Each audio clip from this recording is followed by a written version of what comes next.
तो आज की जो हमारी पूरी क्लास चलेगी, स्टेप नंबर 1 पे मैं आपको बताऊंगा कि हमारे जीवन में किस तरीके की समस्याओं से हम जूझ रहे हैं। दूसरे नंबर पे बताऊंगा कि उन समस्याओं का क्या कारण हो सकता है या है। तीसरे नंबर पे हम लोग जानेंगे कि उन कारणों को किस तरीके से हम दूर करें ताकि हमको हमारी समस्या का समाधान मिल जाए। अभी हम लोग बात कर लेते हैं अपने जीवन में आने वाली समस्याओं को लेकर के। जो पहली समस्या आज के टाइम पे चल रही है वो ये है कि हम बहुत जल्दी किसी ना किसी चीज के एडिक्टेड होते जा रहे हैं। उसमें से नशीले पदार्थ हैं, शराब, गांजा, सिगरेट, स्मैक। दूसरे नंबर पे है हमको किसी ना किसी तरीके का खाने का भी एडिक्शन होते जा रहा है। खाने में फास्ट फूड में चाय, coffee, burger, pizza, cold drink. और तीसरे नंबर पे सबसे ज्यादा एडिक्शन होता जा रहा है मोबाइल का। बच्चों को वीडियो गेम का एडिक्शन, लोगों को पॉर्न का एडिक्शन, मास्टरबेशन का एडिक्शन, मोबाइल का एडिक्शन, फेसबुक का एडिक्शन, इंस्टाग्राम का एडिक्शन, ये लगातार बढ़ता ही जा रहा है। पूरा हम अगर बात समझे तो ये है कि हमको किसी ना किसी तरीके का एडिक्शन होता जा रहा है और उस एडिक्शन से निपटने के लिए हमें उसका क्या कारण है वो मालूम करना पड़ेगा। दूसरी जो समस्या हमारे जीवन में सबसे ज्यादा आ रही है वो है हमारे जीवन में हमको नींद का ठीक से ना आना। हमारी नींद का पूरा साइकिल बिगड़ा हुआ है। हम सोते हैं लेकिन फिर भी तरोताजा नहीं उठते हैं। 8 घंटे हम लोग लेटे रहते हैं लेकिन फिर भी शरीर और मस्तिष्क पूरी तरीके से रिलैक्स नहीं हो पाता। आखिर क्यों नहीं हो पाता है? और जब हमारा मस्तिष्क रिलैक्स नहीं रहता है तो हम खींचे खींचे रहते हैं। हमको कोई ना कोई मेंटल डिसऑर्डर होने लगता है, जैसे कि स्ट्रेस, एंजाइटी, डिप्रेशन, फोबिया। और जब और हमारा ये दिनचर्या बिगड़ती है, हमारा रात की नींद बिगड़ती है, दिनचर्या बिगड़ती है, तो हमको लाइफस्टाइल डिसऑर्डर होने लगते हैं, जैसे कि डायबिटीज, ओबेसिटी, ब्लड प्रेशर। ये सब कैसे डिसऑर्डर हैं? लाइफस्टाइल डिसऑर्डर हैं। तो इस तरीके की समस्याएं आज के टाइम पे बढ़ती जा रही हैं। तो इन समस्याओं का भी हम क्या जानेंगे? समाधान जानेंगे। कारण जानेंगे, फिर उसके बाद समाधान जानेंगे। तीसरे नंबर पे जो सबसे बड़ी समस्या है वो ये है, हम कहते हैं कि हमारी बात कोई नहीं सुनता है। हमारी बात हमारे घर वाले नहीं सुनते, मेरी बात मेरा दोस्त नहीं सुनता, मेरी बात मेरा लड़का नहीं सुनता, मेरी बात मेरे माँ नहीं सुनती, मेरे पिता नहीं सुनते। आपकी बात दूसरे सुने उसके पहले आप खुद से सवाल पूछिए, क्या आपके मस्तिष्क की बात आपका शरीर सुनता है?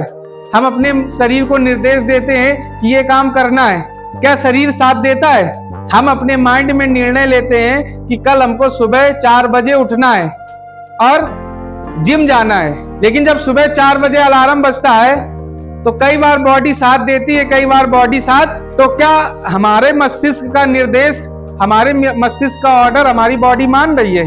जब हमारे बॉडी हमारे मस्तिष्क का कहना नहीं मान रही है तो हमारा कहना कौन मानेगा? जब खुद का शरीर साथ नहीं दे रहा है तो दूसरा कौन साथ देगा? क्यों?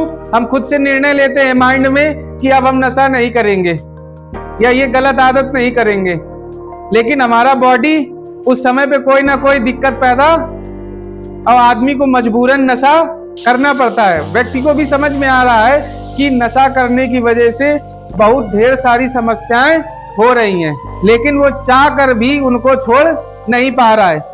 माइंड में भी निर्णय लेता है लेकिन उस पर वो काम नहीं कर पाता। इसका तो एक एग्जाम्पल हम समझते हैं, किसी ने नशा किया, नशे का ओवरडोज हो गया। क्या हो गया? नशे का ओवरडोज हो गया। अब वो बाइक से जा रहा था, कहीं पे वो गिर पड़ा। क्यों? क्योंकि नशे का ओवरडोज था, वो ज्यादा नशे में था। बाइक गिर पड़ी है, खुद गिर पड़ा है और उसको मालूम है कि ये मेरी बाइक है, ये मैं हूं और यहाँ से 3 किलोमीटर दूर मेरा घर है, लेकिन वो चाह रहा है कि हम बाइक को उठाएं और बाइक को लेके घर जाएं। लेकिन शरीर इतना ज्यादा नशे में हो गया है कि जानते हुए भी व्यक्ति उस बाइक को उठा और घर तक पहुंच नहीं पा रहा है। मतलब इतना उसका शरीर नशे के उसमें आ गया है। तो यहाँ पे क्या मस्तिष्क के द्वारा दिया गया निर्देश बॉडी पे काम कर रहा है? काम ही नहीं कर रहा है। एक ये समस्या से जूझते जा रहे हैं कि हमारे द्वारा माइंड में लिए गए निर्णय को हमारी बॉडी ही फॉलो नहीं करती है। फिर अगली समस्या आती है कि हम सब लोग एक लक्ष्य बनाते हैं और उस लक्ष्य को पूरा करने के लिए हमको उसी से संबंधित काम करने होते हैं, लेकिन हमारा मस्तिष्क एक जगह पर टिकता ही नहीं है, मन एक जगह पर टिकता ही नहीं है। हमको मालूम है कि पढ़ाई करना अच्छी बात है, बच्चों को मालूम है, लेकिन बच्चे का पढ़ाई में मन एक जगह टिक ही नहीं रहा है।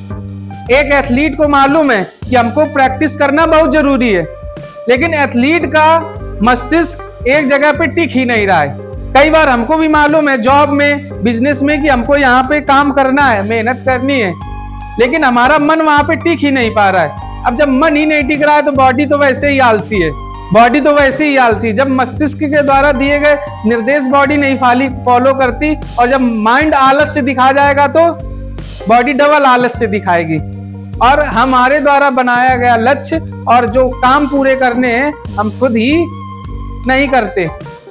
ऐसी समस्याएं हैं कि नहीं है? ये 4 समस्याएं हमको समझ में आ गई। पहली समस्या, हम एडिक्टेड होते जा रहे हैं किसी नशीले पदार्थ के, जंक फूड के, मोबाइल के। दूसरी समस्या, हमको नींद की समस्या हो रही है, हमको कोई ना कोई मानसिक बीमारी हो रही है, हमको कोई ना कोई दिनचर्या से संबंधित बीमारी हो रही है। तीसरी समस्या, हमारे कंट्रोल में हमारी बॉडी नहीं है, माइंड निर्देश कुछ देता है, बॉडी काम कुछ करती है। चौथे नंबर पे, हम लक्ष्य बना तो लेते हैं कि हमको ये काम करना है, 2 घंटे पढ़ना है, हमको 2 घंटे प्रैक्टिस करनी है, लेकिन 2 घंटे हमारा माइंड उस काम में टिकता ही नहीं है। 2 मिनट बाद ही मन इधर उधर जाने लगता है। बहुत मन से बैठे थे कि नहीं हमको 2 घंटे ये काम करना है, 2 घंटे पढ़ाई करनी है, 2 घंटे प्रैक्टिस करनी है, लेकिन 2 मिनट किया, 2 मिनट बाद आया कि अभी मन नहीं लग रहा है, बुक बंद किया, चल दिए। ये 4 समस्याएं हमको समझ में आई।